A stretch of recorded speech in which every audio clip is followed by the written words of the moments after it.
We dive into crossover Thursday, this time with Locked On Bengals, next here on Locked On Ravens.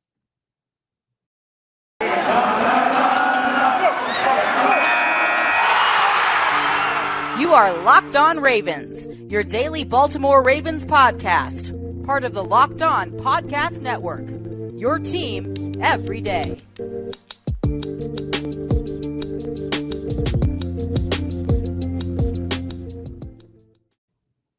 And we return here with another episode of Locked On Ravens.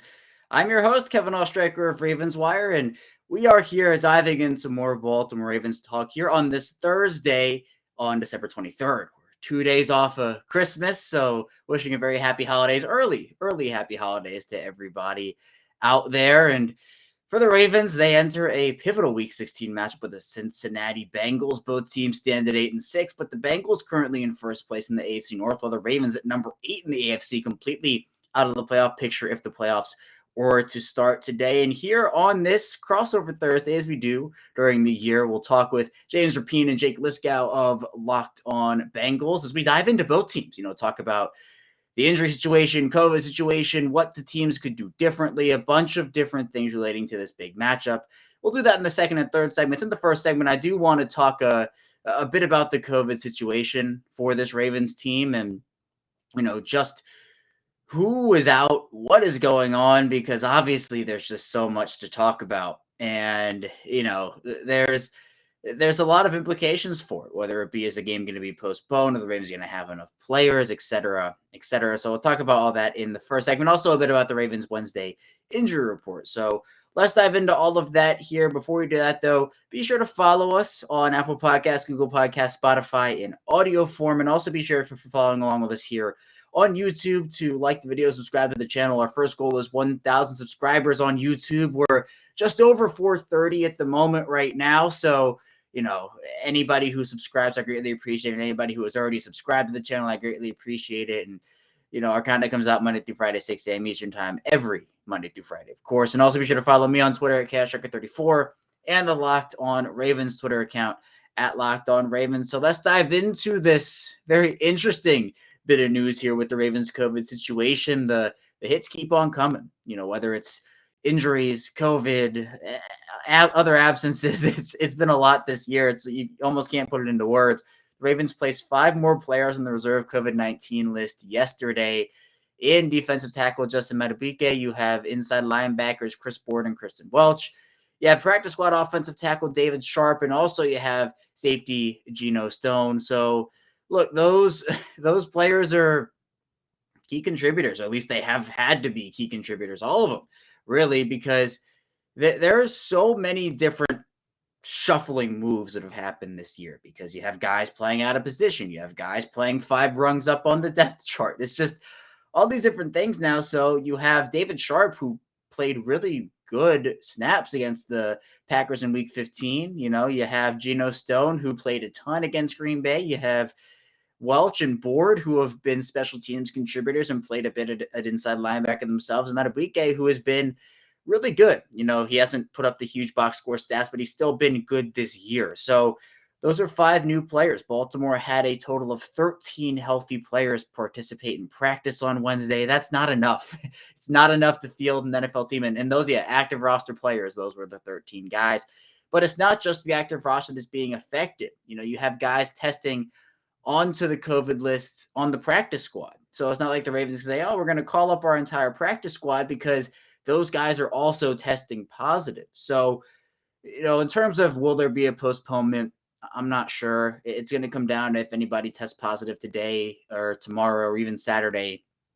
That's where I think if it continues, the Ravens have had guys test positive for multiple consecutive days now, where if you get to Saturday and you have 2 Ravens testing positive for the virus, they go on the COVID list, all of a sudden it becomes not just a Ravens issue, but if you're putting the Bengals out there against them, then there's cross-contamination and whatever you want to say. How is the disease spread? Is there a likelihood of it being spread if you play? Well, we don't know how the Ravens initially contracted the virus. At least I don't know. I don't know how they contracted it. But it seems like, they played Cleveland in Week 14. Cleveland had their thing. Baltimore started getting their tests in Week 15, and it started to really become a thing there. So maybe it was from the Browns. Maybe it was from somebody else. But they are going through another pretty brutal COVID outbreak, and it could affect another divisional matchup. Obviously, if it affected the Pittsburgh game for them last year on Thanksgiving, now it could affect a very pivotal matchup for them. But it's a matter of the Ravens being able to safely field a team out there, guys who are healthy, who do not have COVID. And also, if the Ravens are trotting out 10 players on defense every snap, you can't do that. You have to let them have enough guys for substitutions, not have guys play 100% of snaps, every single guy doing that. So there are a lot of things to take into account here. Now, I do want to say guys can test off of the list. It's not like they're on the list for 10 days. It does depend, though. If you're unvaccinated, obviously you're not coming off that list in time for the Cincinnati game. But if you are vaccinated, you're able to, if you know you're asymptomatic, you produce some negative tests and whatnot, and all the different stuff that goes on in the protocols, you can test off. So maybe we'll see a Chuck Clark return, Sammy Watkins, Jimmy Smith, some of the guys who went on late last week. Hopefully some of those guys will return. Look, nobody wants a postponed game, right? You know, the games want to happen on time. Everybody wants the games to happen on time. I understand that. Look, postponed games affect everybody. It affects the Ravens. It affects the Bengals. It affects everybody involved. So hopefully there are no more positive tests, no more guys going on the reserve COVID list. This will be the end of it. These 5 guys will be the last. Let's hope for that, because look, the Ravens have an important game. They need as many guys healthy as possible. And if guys just keep going on this list and they have to keep working with either practice squad guys or signing new guys who have been in the system for less than a week, look, it hurts their chances to win the game, of course, but also you want everybody to be safe and healthy and okay, just in general. And speaking of being healthy, the Ravens are not that heading into week 16. And let's read through their injury report for Wednesday. It's a little bit of a doozy, but not as bad as we've seen. So in terms of guys, they now list them in alphabetical order. So we'll start with the did not participate in practice guys. First, we have Devin Duvernay with an ankle injury, Lamar Jackson with his ankle injury, Tyre Phillips with a knee injury, Ben Powers with a foot injury, Brandon Williams with a rest day, and Tavon Young with a concussion. Next, for limited guys, Nick Boyle with a knee injury, Calais Campbell with a thigh injury, Patrick McCary with a hand injury, and Patrick Ricard with a knee injury. Now, for all the guys the Ravens are losing, you have 4 guys in the limited capacity. Boyle obviously played last week, but the Ravens did not have Campbell, McCary, or Ricard. Getting those 3 back would be huge, would be amazing for them. And, you know, hopefully for the did not participate guys, Lamar Jackson will be able to log some limited practices here today and tomorrow, and he'll be able to suit up. And look, for me, there is no quarterback controversy. There should be no quarterback controversy. When Lamar Jackson is healthy, he is the better player. He should be the guy out there. And look, he will be the guy out there. The Ravens aren't going to bench him or do anything crazy like that. Tyler Huntley's shown he's great. He's shown he's a good NFL quarterback, but Lamar Jackson is the starter in Baltimore.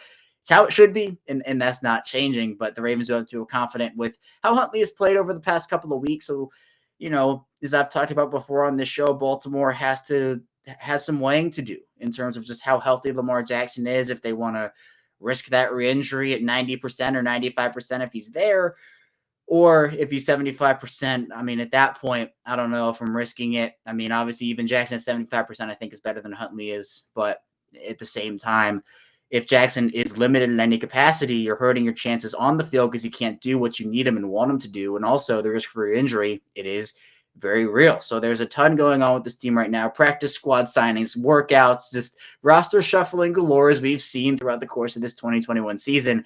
The fact that the Ravens are 8-6 right now is remarkable. You know, big credit to John Harbaugh, big credit to the players. They've done their jobs for the most part. They've lost really heart-wrenching games over the past 3 weeks. Last 3 games, 4 points combined. It's been tough. It's been rough, but the Ravens have shown that they're not going to give up, and they show up when it matters. And I think that is a key part of this heading into a week 16 game where they might be down a plethora of guys if the NFL lets this game go on. I think that, look, the NFL's never going to postpone a game for injuries, right? Injuries happen. The Ravens have been the most injured team in the NFL this season. But for the Ravens, it all comes down to the protocols. It all comes down to who's testing positive, if there's a potential outbreak, if you play a game against Cincinnati, if there's that spread between teams. Again, no one wants a postponement, but at the end of the day, if guys are testing positive late into the week and into the early part of the weekend, you could see the NFL make a move as they did with multiple games in week 15. We'll head into our first break. When we get back, we'll be talking with Jake Liscow and James Rapien of Locked On Bengals for Crossover Thursday. So stay tuned for that, and we'll be right back. No one plays daily fantasy sports to lose. Winning feels so much better, but traditional fantasy sports are a long-term losing proposition because you never know who or what you're up against. Stat Hero is the first of its kind daily fantasy sports platform where it's you versus the house in head-to-head fantasy matchups, winner take all.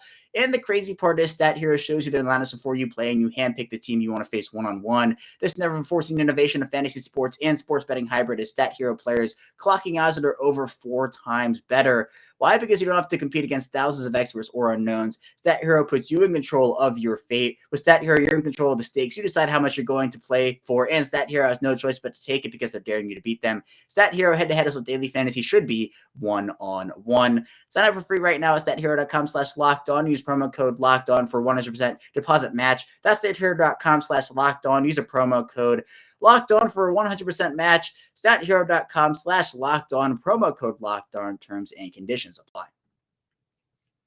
We are back here, our second segment of this crossover Thursday edition of Locked On Ravens. Kevin Ostrak, your host, still here with you. Again, appreciate everybody for tuning in, following us on Apple Podcasts, Google Podcasts, Spotify, subscribing to the YouTube channel. Greatly appreciate all that as we head for, greater heights here as 2021 comes to an end, and the Ravens 2021 season is slowly coming to an end, but hopefully they'll be able to continue in January, a big Week 16 matchup with the Cincinnati Bengals on tap. And we now dive into crossover Thursday with Jake Liscow and James Rapien of Locked On Bengals. The Bengals are taking on the Ravens this week. That means it's time on Thursday for another Locked On Bengals, Locked On Ravens crossover episode. I'm Jake Liscow, the co-host of the Locked On Bengals podcast with James Rapien, joined today by Kevin Ostreicher as we get into this Ravens-Bengals Part 2 matchup of the 2021 season. But Kevin, we need to start with COVID. Unfortunately, as the Ravens added 5 guys to the COVID list on Wednesday. Yes, it's easier for players to come off the COVID list now, especially if they're asymptomatic and vaccinated, but questions have to be out there at this point after 3 games were postponed last week, which the NFL wanted to cancel, by the way, until JC Tretter and the Players Union advocated for a postponement. Is this game going to happen on time? The Ravens apparently had 13 defensive players at practice on Wednesday. Kevin, what's the situation in Baltimore? Yeah, the situation, Jake, is between injuries and COVID. The Ravens are down a lot of guys, and obviously the NFL is not going to postpone anything for injuries. Right? This is a COVID situation where I think if guys are testing positive on Friday or Saturday for the Ravens, then you could probably hear some talk of postponement, especially if we hear some more news even on Thursday about 1 or 2 Ravens on there. You're right, 13 defenders, healthy defenders, practice for the Ravens on Wednesday. That's just not enough. And the issue is it's also not just the active roster, it's practice squad players. And so you could say, oh, well, they can just call up guys on their practice squad. They don't have that because they are losing some of their practice squad defensive backs and some practice squad receivers. Now, you're right. If guys are asymptomatic and vaccinated, they produce some negative tests and all the pizzazz of the protocols for the NFL, they can come back. So it's going to be key to see who comes back over the next couple of days here. But if the Ravens don't have enough players, if they keep losing guys, and if it's a threat to not just the Ravens, but also the Bengals, if the Ravens and Bengals suit up on Sunday and there was a guy who tested positive on Saturday for the Ravens and he spread it to his teammate who plays on Sunday, but he hasn't been tested or this, that, and the other, it could start an outbreak in Cincinnati, which no one wants. And I think for this game in particular, you have to weigh just, a big divisional matchup with the health and the safety of these guys. Yeah, it's wild. The thing about COVID that's so tough, and I asked Zach Taylor this on Wednesday, Chidobe Awuzie is on the COVID-19 reserve list, the Bengals' #1 corner. And it's not like you can do anything but hope and just kind of plan on them not being there until they get cleared and can come back. It's not like a sprained ankle or anything. And that to me is the juggle, right? Especially if you get into these outbreaks, what Cleveland had to deal with, what Baltimore is currently dealing with, is juggling everything and not just getting guys out there, but figuring out which guys could potentially come back, right? Like, is Sammy Watkins going to be out there? And he's not like he's the most important, but that certainly does matter, right? If you have Sammy Watkins versus you don't have Sammy Watkins, and that's just one of the many, like you said, Kevin. So that I don't envy John Harbaugh right now, I guess, long story short, because it's a tough situation. Yeah, it is. And what COVID is now doing is it's running through positional groups. So, obviously you have those guys in meeting rooms together and whatnot. The Ravens, they conducted their interviews virtually yesterday on Wednesday. So they're in those protocols. But the Ravens have three outside linebackers at this point in Tyus Bazard-Owe and Jalen Ferguson. Their defensive backs are shot due to injuries and COVID now. They played with about just two of their starters that they had on the docket for their 2021 season at the start of the year. They didn't have Marlon Humphrey, Marcus Peters. They had Chuck Clark in the protocol, Jimmy Smith in the protocol. They're adding inside linebackers now, core special teamers. It's hitting all their positions. And, if it gets to the quarterback position, it gets to another big position there, it starts spreading throughout the entire team. And it's not something you really want to deal with. For the Bengals guys, I am interested because this is a team that's done so well. They've used momentum extremely well this season. They're obviously now at first place in the AFC North, and a postponement could affect both teams in multiple ways. But I think for a divisional matchup like this, both teams are dealing with injuries. The Ravens, I could go on for hours about their injuries, but what are the Bengals dealing with on that injury front right now? Joe Mixon obviously is a talking point at this stage. How's he doing on the rest of the Cincinnati roster?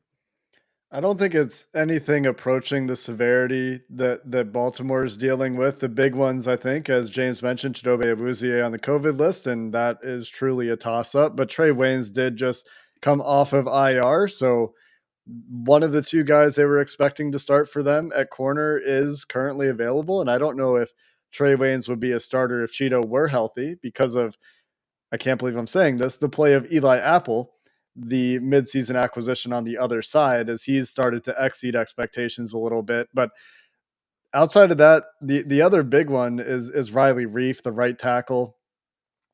He's on IR. He may or may not be back this year as he's dealing with a sprained ankle that was getting worse. They have a lot of injuries at the linebacker position that we talked about on Locked On Bengals yesterday. They're down to one healthy, two healthy 53-man roster linebackers in Jermaine Pratt and last year's seventh round pick Marcus Bailey. So it's a lot of practice squad guys for depth at linebacker, but by and large, the Bengals still a relatively healthy team. Joe Mixon is dealing with the ankle, but Zach Taylor seemed optimistic, said he would practice on Wednesday. Joe Burrow's talking about maybe needing offseason surgery on his pinky finger, but doesn't really seem to be something that is affecting him in games, at least not obviously affecting him in games. So he seems to be managing whatever that is quite well. So outside of those things, they're relatively healthy with the starters at the rest of the offensive line at this point, the rest of the wide receivers, tight ends, the defensive line.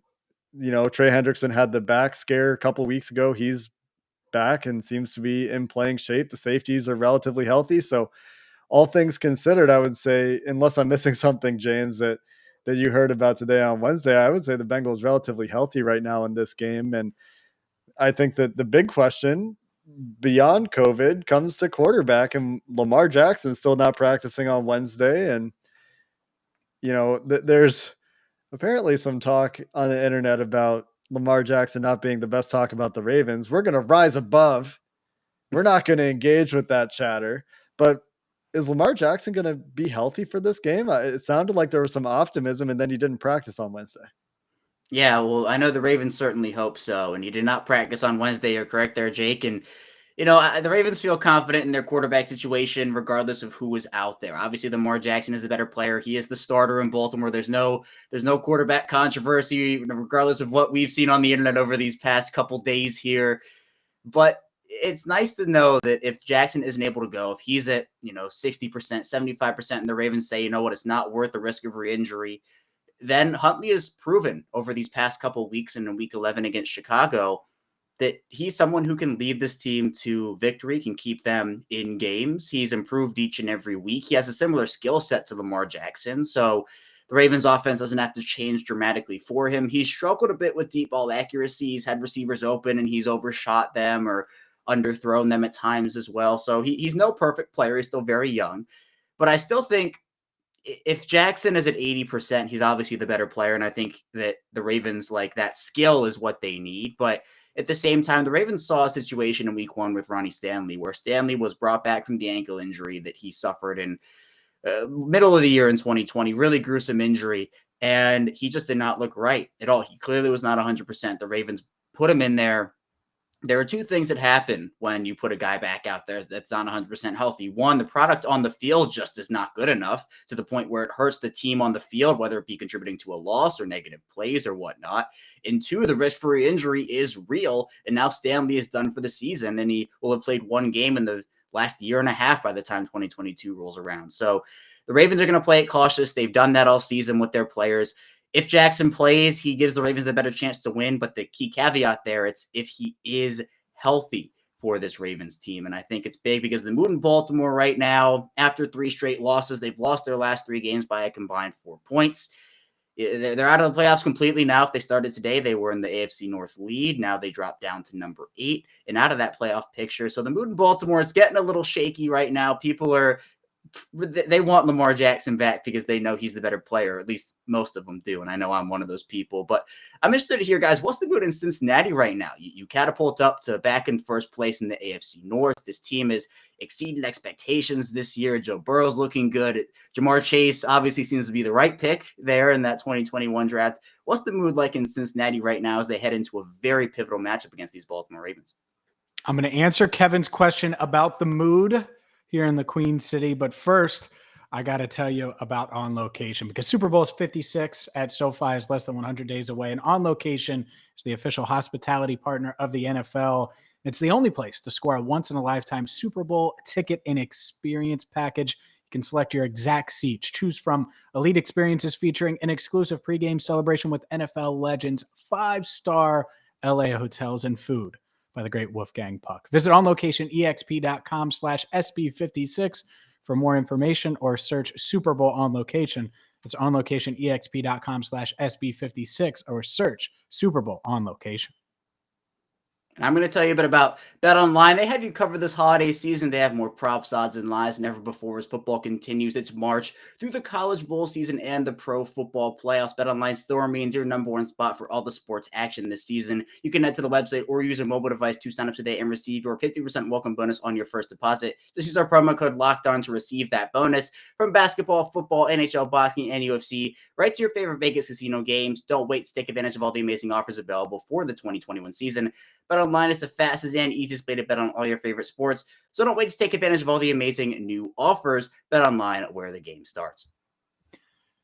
So, Kevin, you asked about the mood in Cincinnati, and it's different for a few reasons, right? It's uncharted territory for Zach Taylor, uncharted territory for this franchise over the past half decade in the playoff hunt, late December, first place in the AFC North as we're talking right now. And so I think people are excited, but they also almost have their guard up a little bit. And Sunday's a big game, I think, for the Bengals to show everybody, including fans in Cincinnati, that they are for real this year and that they aren't just a little ahead of schedule, and they're not going to just flirt with the playoffs and then let the fan base down and lay an egg at the end. And the main reason I would say that is their past couple home games. I mean, they're barely clearing 50,000 in attendance. And earlier in the year, you're talking 60,000 high, in close to sellouts. And that hasn't been the case over the past couple home games. And they lost both of those games for what it's worth, but they're coming off of a win against Denver.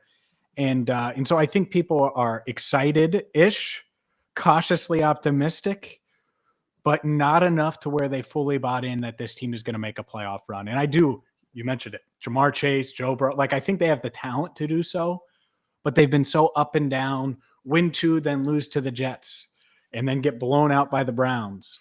And then you come back and you win 2 from the bye, and then you lose 2 at home. And so it's been a roller coaster of a season for Zach Taylor's crew. And I think if they win on Sunday, people will really start to taste it, almost, the potential AFC North division championship for the first time since 2015. So I think people are excited. I'm not saying you're not Bengals fans. Don't crush me. But I think that they're cautiously optimistic in their excitement because they've been let down before, and they want the Bengals to prove a little bit more. Right, and what a huge game this is. I really think this makes or breaks the Ravens season, at least, because from a Ravens perspective, obviously Cincinnati won the first matchup. If they win the second matchup, they have that clear head-to-head tiebreaker. There's no debating. You also have Baltimore's division record move to 1-4, which is just not where you want to be heading into that week 16 matchup with the Rams at home, and then week 18 against the Pittsburgh Steelers at home in what could be Ben Roethlisberger's final game in the NFL, depending on the Steelers' playoff status. So I think for both teams, this is probably the biggest game of the season based off playoff implications, based off of saying, hey, look, we're for real. We're, pretenders, contenders this season for either. And I'm interested because the Ravens, I mentioned they've lost their last 3 games by a combined 4 points. The Ravens seemingly get in those close games. The Ravens do not let their fans off easy. It's always the heart is pumping, the blood is flowing. How have the Bengals performed in close games this season? If this was the fourth quarter, we're talking 4 minutes, 3 minutes left, 2-minute drill. How confident would you be that Cincinnati could pull off a victory or drive down the field or stop the Ravens on third down based off what they've done in close games this year? Well, in previous years, I would have said I'm not confident at all. Coming into this year, Zach Taylor could not buy a win in a close game, and his one score record was, one, a reason that there was some hope for regression this year, which we've seen a little bit, and two, was cause for concern that the coaching staff couldn't get the team into a place or into the right looks or into the right situations to close out games.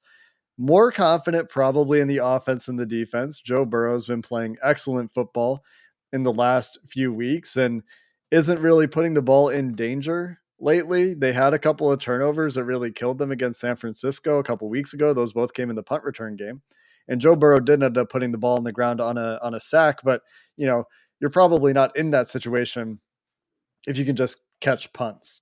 And now they've got a guy, Trent Taylor, up from the practice squad, doing a good job of catching punts and not putting them on the ground. The defense, on the other hand, is a bit of a mystery still. They've been good this year. Don't get me wrong, but they haven't necessarily had that clutch closeout gene trait consistently this year. In 2021, the Bengals, I believe, are 3-4 in one-score games after the one-score victory over the Denver Broncos last week when they were able to close out the game. But the Bengals simply were not scared of Drew Lock and that Broncos offense, and apparently rightfully so, as the Broncos went backwards on their last drive of the game when they needed a touchdown to try to take the lead, as that game was in the fourth quarter toward the end. So it depends on what kind of team the Ravens can field, I think, on Sunday. If it's Tyler Huntley and your 5th through 8th wide receivers and, your old man running backs, because everybody at running back for the Ravens has been hurt, well, then the Bengals might not be too scared of that, and fans might not be too scared of that on defense. But at the same time, the interesting thing to me is the Ravens have played all these close games this year. The Steelers have played all these close games this year, and the Bengals have blown these teams out 3 times combined, twice the Steelers, once the Ravens. And so is that going to happen again? Or are these teams, will Wink Martindale have learned his lesson? Will the Ravens offense have adapted to what they saw from the Bengals defense? But for me, the bigger question is, you've seen a little bit more zone defense from the Ravens in the last few weeks. I think there's some recognition that you don't have the dudes to play defense the way Martindale wants to play defense. And I thought that Martindale was stubborn the first time the Bengals played the Ravens and stuck with his guys and said, you know what?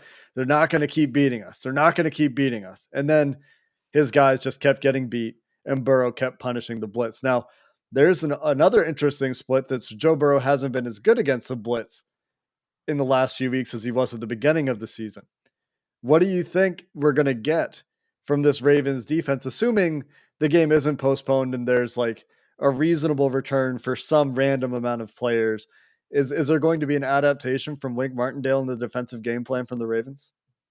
Yeah, well, it's funny, Jake, you mentioned stubborn because Don Martindale has been called that before over the course of this season. Another example of that is in week 1 against the Raiders, where on Monday Night Football, you had a defense that really couldn't stop anything. And the Ravens weren't not blitzing in every single play. It was, cover zero, rushing six, doing whatever. And the Raiders kept beating it and beating it and beating it. And Don Martindale, who was known to be a very aggressive blitzer, kept doing it. He kept going back to it. And the last play of the game, the Ravens send a cover zero look, and Zay Jones is wide open for a touchdown. And that's how that game ends. So I think in this game, what we saw, we've seen more of that zone defense. I think you're down Marlon Humphrey, you're down Marcus Peters, you're down Deshaun Elliott. You don't have those all-pro corners anymore. You have to do a lot more with whether it be simplifying the defense, disguising coverages in a simpler way for these younger practice squad players to understand. The Ravens had Robert Jackson, who didn't play defensive snap all season up until week 15,